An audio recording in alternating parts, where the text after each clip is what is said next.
A sensational insight was announced today by the American publication New York Post. The new supreme leader of Iran is probably gay. In the civilized world, such news wouldn't cause any reaction at all, but not in Iran. According to the publication, American intelligence agencies consider this information reliable and reported it to the US president during a closed briefing.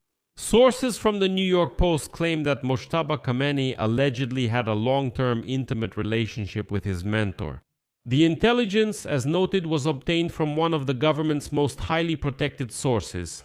According to the publication, rumors about Mojtaba Khamenei's possible sexual orientation have been circulating within Iran for several years.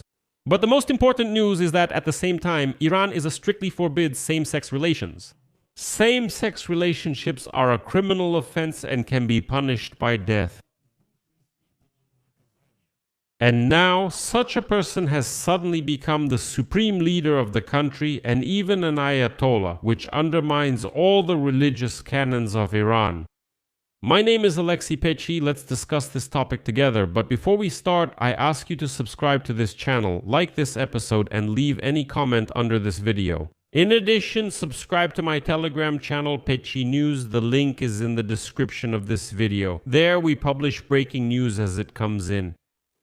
So, the favorite newspaper of the American president, the New York Post, writes that President Trump was shocked to learn last week, according to American intelligence, that the new supreme leader of Iran, Mojtaba Khamenei, might be gay, and that his father, the late Ayatollah Ali Khamenei, was concerned that he was not suitable to lead the Islamic Republic for this very reason. And for this very reason, Ali Khamenei never presented his son to the public. For this very reason, Mojtaba Khamenei, for some reason, did not pursue proper religious education for a long time. And according to sources, Trump couldn't hide his surprise and laughed out loud when he was briefed on this information. Others present in the room also found it hilarious and joined in the president's reaction. I'll quote the publication further. The shocking statement was reported to the New York Post by 2 members of the intelligence community and a third person close to the White House. All 3 sources claim that this is implausible. At first glance, the claim is regarded by American intelligence agencies as credible, not as false information simply intended to undermine the authority of 56-year-old Khamenei, who was elected as the country's supreme leader in place of his late father on March 8th. 2 of the sources reported that, according to intelligence data, Mojtaba Khamenei, who earned the nickname Power in Disguise while working as a gatekeeper for his elderly father, was in a long-term sexual relationship with his childhood mentor. A third source reported that, according to intelligence data, Mojtaba Khamenei's affair was with a person who had previously worked for the Khamenei family. One of the publication's sources stated that Mojtaba, who is believed to have been injured in the same airstrike on February 28th that killed his father and other family members, made aggressive sexual advances toward the men caring for him, possibly while under the influence of strong medication.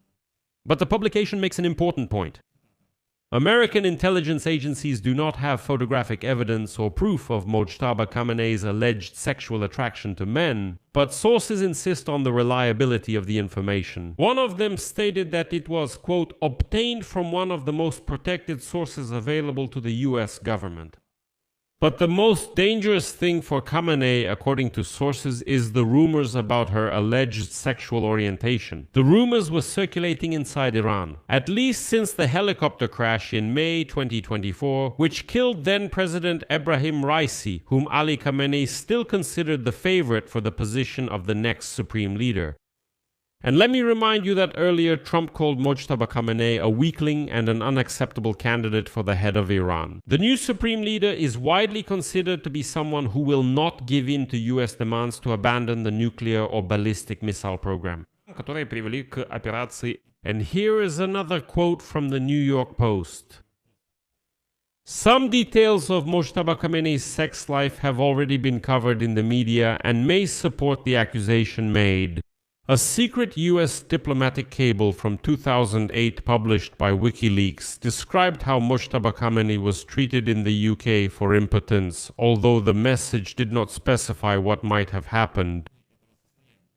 The U.S. State Department file states that Mojtaba married relatively late, around the age of 30, presumably due to an impotence problem that he was treating, and ultimately resolved it during 3 long trips to the UK at Wellington and Cromwell hospitals in London. Mojtaba's family expected him to have children quickly, but he needed a 4th trip to the UK for treatment.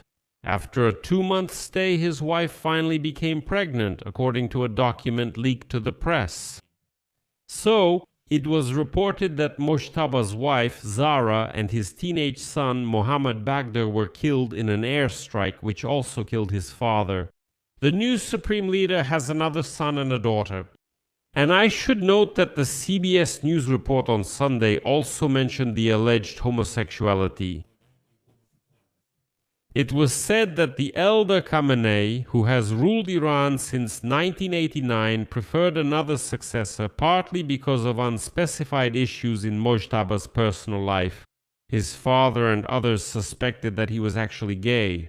And here is where I will explain why I decided to take this information into consideration at all. In the civilized world, a person's sexual orientation is not a subject of discord at all. Personally, I wouldn't care at all if the leader of any country turned out to be gay or had any other sexual orientation. I don't see any problem with that. It's a personal matter for everyone, but in Iran, this event exposes all the hypocrisy, the dirty hypocrisy of the Ayatollah regime. Ayatollahs are religious leaders. The thing is, in Iran, homosexual relationships are illegal even though the government allows sex reassignment surgeries. Mind you, these are sex reassignment surgeries that some gay people are forced to undergo to avoid criminal punishment. So, this Ayatollah regime tells gay people, go and surgically change your gender or else we will execute you. Sodomy is a crime punishable by death in Iran. In 2007, the president of Iran, Mahmoud Ahmadinejad, who, by the way, was brought to power by Mojtaba Khamenei, I've talked about this before, proudly declared, and I quote, "There are no homosexuals in Iran." And in Iran, unfortunately, there is a sad episode when the authorities publicly executed several openly gay men as a warning to others. Sorry to say, they even displayed their bodies in public. And here it turned out that the supreme leader himself, even the Ayatollah, could actually be gay. So maybe he should be treated the same way, just as publicly. Once again, if there was ever a time when outing someone for their sexual orientation could be justified, it would be in the case of the leader of a repressive Islamist theocracy that, sorry to say, hangs gay people from cranes. This is a regime that is built entirely on hypocrisy, lies, and cruelty. I'll leave it at that. Share your opinions and conclusions in the comments below this episode. Subscribe to the channel, hit the notification bell, and don't forget to like the video. And I would also appreciate any support from you in the form of donations, paid subscriptions, or sponsorships on YouTube. All the links and details on how to do this are in the description of this video. That's all for now. Take care of yourselves. Goodbye, everyone.